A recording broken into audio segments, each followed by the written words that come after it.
Salut à tous, dans ce nouveau tuto, je vais vous montrer comment cleaner, donc mettre au propre et en couleur un dessin. Donc pour cela, j'utilise un logiciel qui s'appelle Retas, qui est un logiciel japonais qui permet de faire de multiples choses, comme des mangas, de l'animation, etc. C'est parti. J'ai auparavant réalisé un autre dessin, dont vous voyez le lien apparaître juste au-dessus. Pour gagner un peu de temps, j'ai mis un peu de couleur sur le dessin, et j'ai réalisé une palette avec toutes les couleurs que je voulais placer sur le perso. Donc je passe en transparence. Là je vais pouvoir commencer à faire le clean. Donc ce qu'il faut savoir, c'est que Retas permet de faire des plats et des déliés et de faire des courbes avec un trait qui est bien droit à la base, mais vous pouvez l'incliner autant de fois que vous voulez et l'adapter à votre dessin. Je vais placer l'ensemble des traits noirs et puis ensuite je viendrai, ce sera un petit peu plus tard, mettre des traits de couleur qui permettront de placer les ombres et les reflets. Donc là je suis obligé de le passer en vitesse accélérée parce que bon, c'est une étape qui demande un petit peu de temps, mais si vous avez des questions à ce sujet, n'hésitez surtout pas. Vous pouvez me contacter via les commentaires juste en bas. Je me ferai un grand plaisir de vous répondre.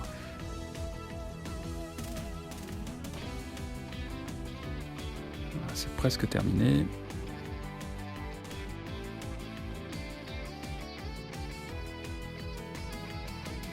Donc, comme je vous le disais, je peux placer la couleur, donc ça va être les reflets. Ah, là, c'est pas terrible. Ouais, ça va mieux. Ouais, j'étais pas trop content du reflet de gauche. Donc ça nous servira pour les reflets. Généralement que je mets en rouge. Vous verrez, pour les yeux c'est pareil, c'est du rouge. Pour les ombres, je mets toujours du bleu. Ouais, je suis pas très fan de cette ombre. On va l'étendre un petit peu. Ça permettra qu'on ait toute la tête. Alors le nez. J'espère ne rien avoir oublié.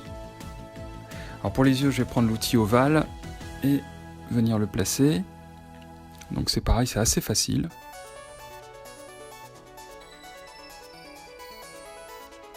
Et je place un trait rouge pour les yeux. En fait, ce sera la partie qui sera en blanc, que je pourrai enlever après.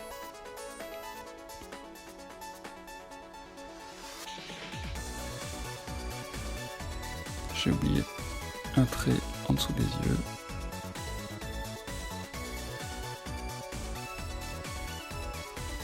Voilà, c'est terminé pour cette partie-là. Donc maintenant, je passe à la mise en couleur.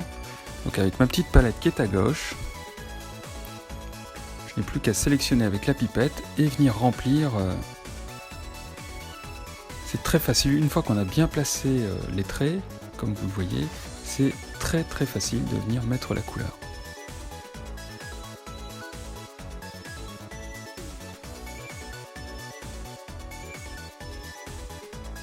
Bon, je suis conscient que c'est pas terrible de le voir en accéléré, mais si j'avais laissé la vidéo telle qu'elle, il y en avait pour au moins 20 minutes. Je pense pas que vous seriez resté jusqu'à la fin.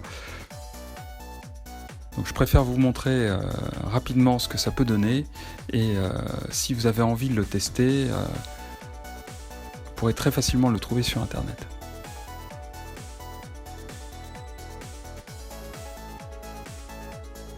Donc pareil pour la palette que vous voyez à gauche, c'est une palette que j'ai préparée. Bon, il m'a fallu à peu près une quinzaine de minutes donc pour rechercher les couleurs. Donc elles sont pas très flashy, hein, c'est des couleurs un petit peu grisées, un peu comme celles qu'on peut trouver dans les séries japonaises. En France, on a tendance pour les dessins animés à mettre des couleurs très flashy, d'ailleurs un petit peu partout en Europe. Et au Japon, ils ont tendance à utiliser une palette qui tire plus vers le gris.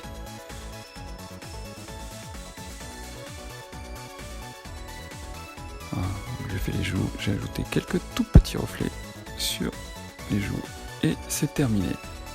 J'espère que ça vous a plu. Encore une fois, je me répète, mais n'hésitez surtout pas, si vous avez des questions, à me les poser juste en bas. J'espère que ce tuto vous a plu et que vous vous êtes bien amusé. Si c'est le cas, n'hésitez pas à mettre un petit pouce vers le haut.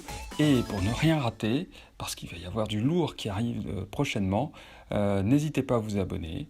Et je vous dis à bientôt. Salut!